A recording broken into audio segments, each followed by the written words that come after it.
Tashmë kemi hyrë jo zyrtarisht në fushatën elektorale për zgjedhjet e 11 majit. Kandidatët e të gjithë partive kanë nisur takimet me banorët dhe simpatizantët në rajonet, qendrat administrative dhe lagjet e qytetit të Lushnjës.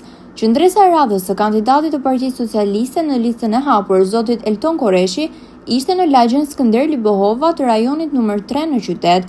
Ai zhvilloi një bashkëbisedim të hapur me qytetarët mbi projektet dhe programet e qeverisë shqiptare për 4 vitet e ardhshme. Mesazhi kryesor ishte se vota e tyre duhet të jetë një zë i fortë për Lushnjën dhe lushnjarët. Në takim ishin të pranishëm dhe mbështetës dhe miq të familjes së madhe socialiste në këtë lagje. Diskutimet u përqendruan në çështjet e nevojat kryesore të banorëve, të cilat do të jenë në fokusin e përfaqësimit të Elton Koreshit në parlament pas 11 majit. Kandidati falenderoi të gjithë për kontributin dhe energjinë pozitive, duke theksuar se së bashku do të vazhdojnë ndryshimet me 11 maj për ta çuar Shqipërinë dhe shqiptarët drejt Bashkimit Evropian.